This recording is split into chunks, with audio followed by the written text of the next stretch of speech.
Hello students, in this video tutorial we will be learning about the next vector, that is bacterial artificial chromosome. So this is another constructor vector used generally for inserting your target DNA molecule for cloning purpose in your host organism. So added to the previous sessions, this is also vector but a functional F plasmid used for easy segregation and fertility purpose in your host organs, that is nothing but your bacteria, used by your F plasmid, isn't it? So that is nothing but bacterial artificial chromosome. So this was first introduced by Melsiman. Okay, Melsiman has first introduced this bacterial artificial chromosome. So this is also vector, but this is not your DNA molecule, but this is also DNA molecule, but it is originally your chromosome. So this is a chromosome from your bacterial cell, that is nothing but your, which is having the capacity, which is nothing but the having your functional F plasmid in your bacterial chromosome. Okay, so this in this particular the working or the principle of your back is nothing but it will insert and it will use your inserted DNA molecule. It will propagate and replicate in the host organism with the help of your F plasmid. Got it? So F plasmid cells generally these are sex pillar. So this is your bacteria with F plus which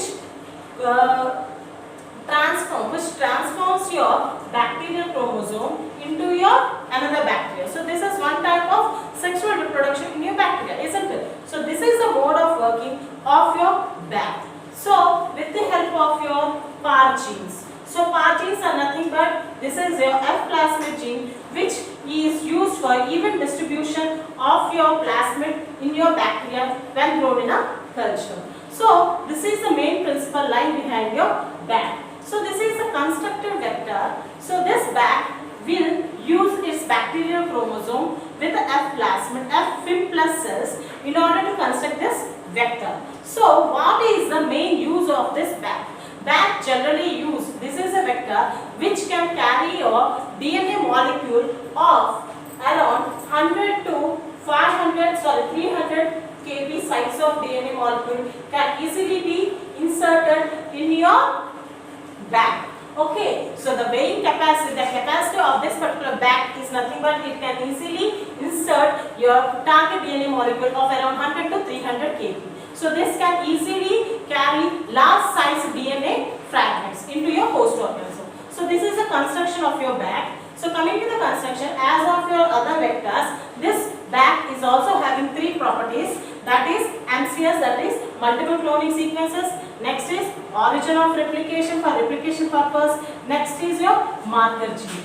Okay, so this, as I said earlier, these multiple cloning sequences are used for cleaving of your bac with different restriction endonucleases. So these are the different endonucleases, EcoR1, HEAP3, EcoRV, SAR, BAM-H1. These are the different restriction endonucleases generally used to cleave your bac, isn't it? So they are having this recognition sequence in order to get cleaved on this particular bac.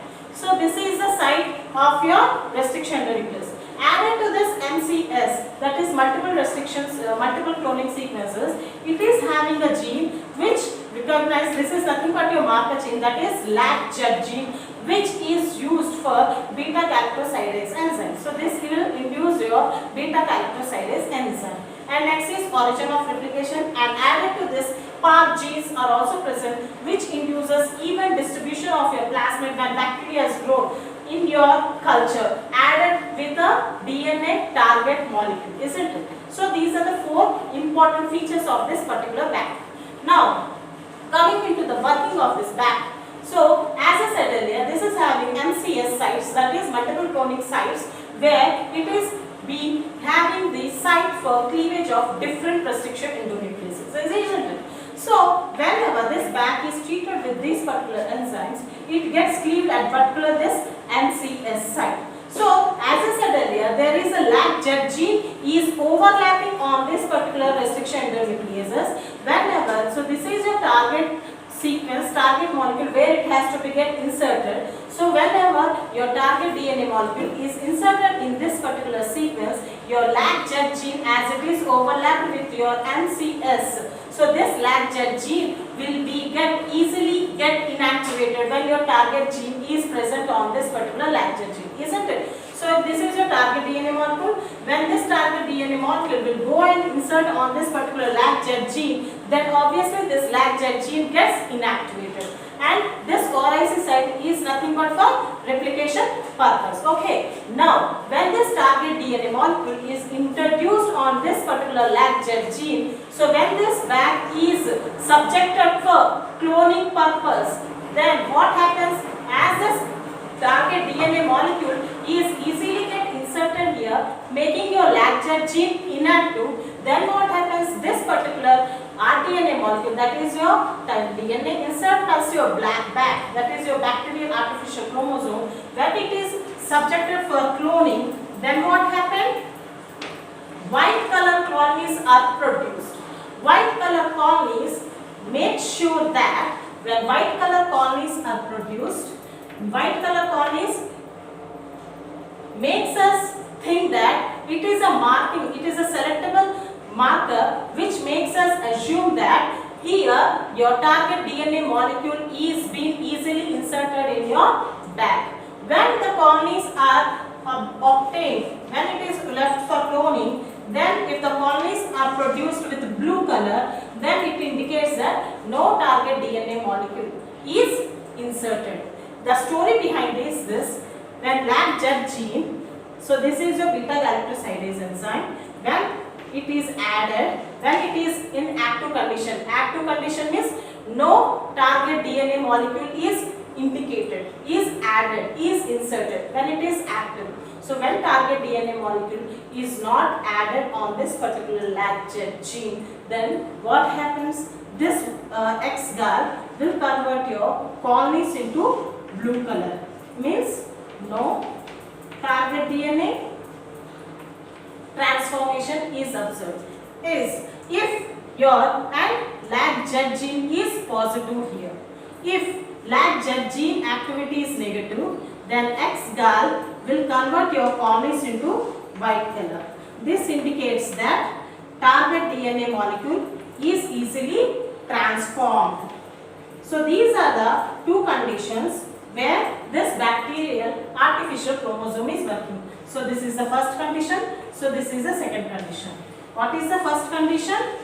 If your target DNA molecule is induced on this particular, if your target DNA molecule is placed on this particular lag-Z gene, then what happened? X-GAL, that is your lag-Z gene, is inactive, and X-GAL will grow in a white colored colonies. Then bacterial colonies are in white color.